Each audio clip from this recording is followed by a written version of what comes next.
Bismillahirrahmanirrahim. Assalamualaikum warahmatullahi wabarakatuh. I'm Savitri. This video for subject critical reading from Miranti Eka Putri, English Language Education, Faculty of Teachers, Training and Education, University Islamic of Riau.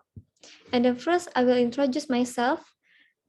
My name is Savitri, and then my NPM 2063106884. Today, I will review about journal with title Human Research for Mental Health Care, Current Situation and Strategies for Action. Series 1654, www.thislandseed.com, Fall 378, November 5, 2011, Lancet 2011, and then published online October 17, 2011. And then you can see the number from DOI, C common page, C common Lancet, C online or common.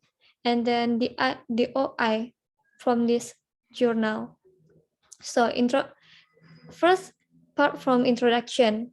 This the fifth in a series of 6 papers about global mental health contribute equally to this report Center for International Mental Health, Melbourne School of Population Health, University of Melbourne, and then Center of Addiction and Mental Health and University of Toronto and Canada.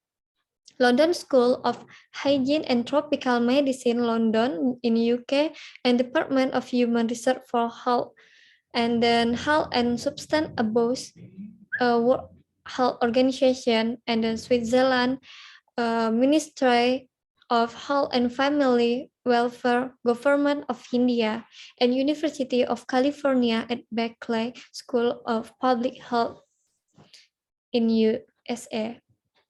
Next, the background from this journal.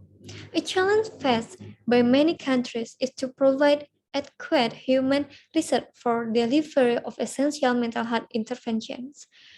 The overwhelming worldwide shortage of human research for mental health, particularly in low-income and middle-income countries, is well established. Here, we review the current state of human research for mental health needs and strategies for action. And then next, the content from this journal.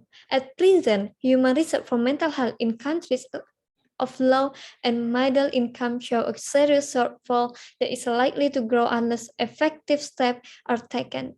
Evidence suggests that mental health care can be delivered effectively in primary health care settings through community-based programs and task-shifting approach.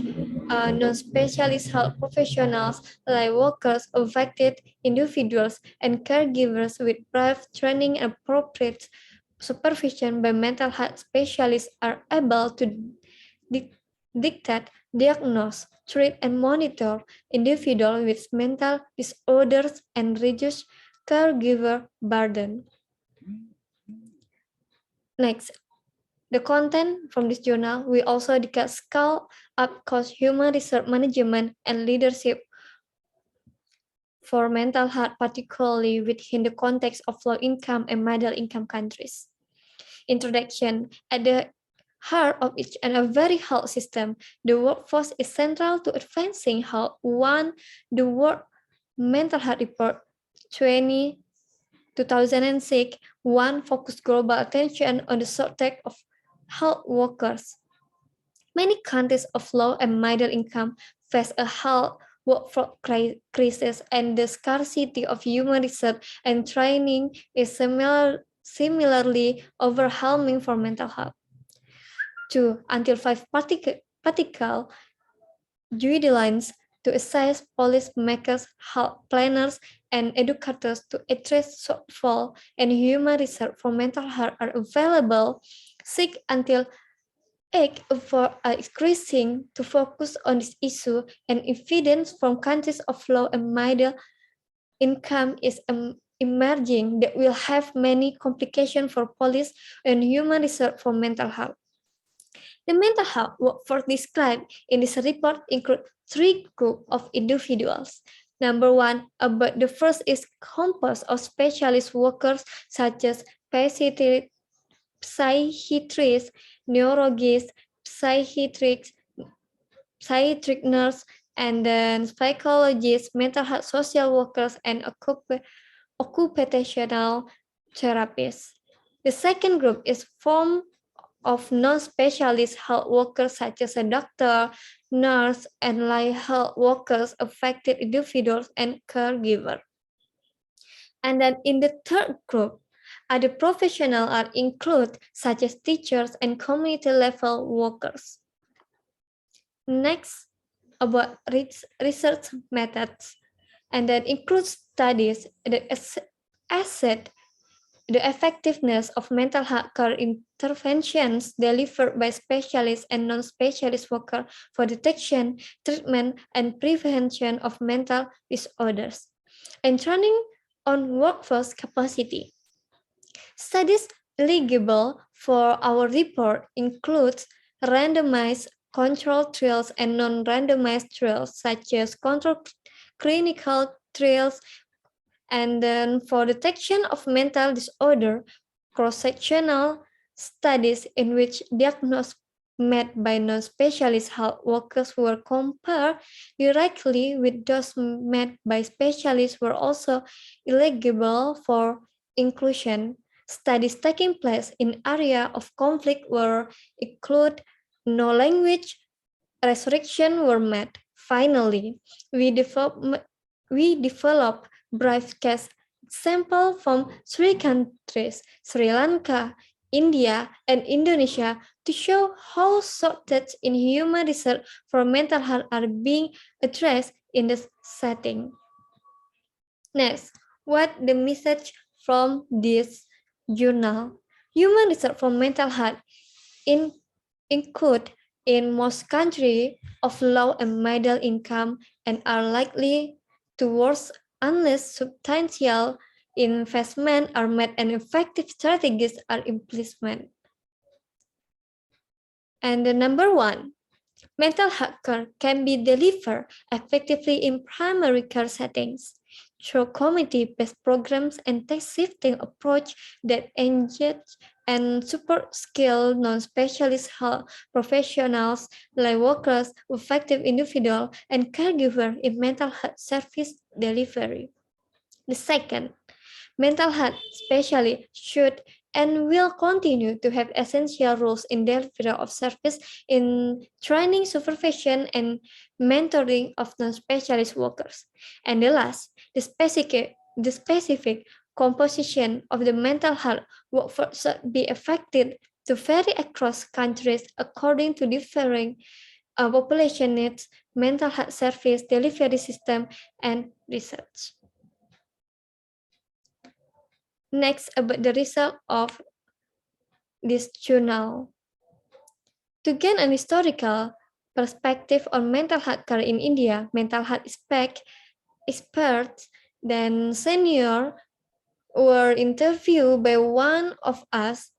Current state of human research for mental health figure 1 show the median number of human research from mental health report in Atlas 2011 separated by income groups of countries, and then globally, nurses were the large workforce category in the mental health system, with a median of 4 until 95 nurses per 100,000 population, followed by psychiatrists 1 until 27 per 100,000 population. Although number of psychologists and social workers were much smaller, occupational therapists were especially rare, with no one occupational therapist working in the mental health system in at least 50% of low-income countries. Psychiatrists were far more prevalent in high-income countries, with the median number 172 times greater than in low-income countries. Figure 2 and Table 1 show change in human research for mental health over the years between Atlas 2005, 3 and Atlas 2011. 9. The median change is number of psychiatrists was greatest in high-income countries, with a median increase of 0 until 65 per 100,000 population. Whereas in low-income healthcare workers needed in the 58 countries of low and middle income in 2005 was 362,000, representing 22 until 3 workers per 100,000 population in low-income countries and 26.7 workers per 100,000 in middle-income countries, comprising 6% psychiatrists, 54% nurses in mental health settings, and 41% psychosocial care providers. Thus data reflect an overall shortage of 239,500 mental health workers. And then, what is the research strength? Using clear data from research result, and then the result of the data are placed in a table so that the data provided is clear. And then research weakness doesn't encourage further research. And then I think that's all from me. I hope you understand about my review journal. And then I'm sorry if I have many mistakes. So see you. Assalamualaikum warahmatullahi wabarakatuh.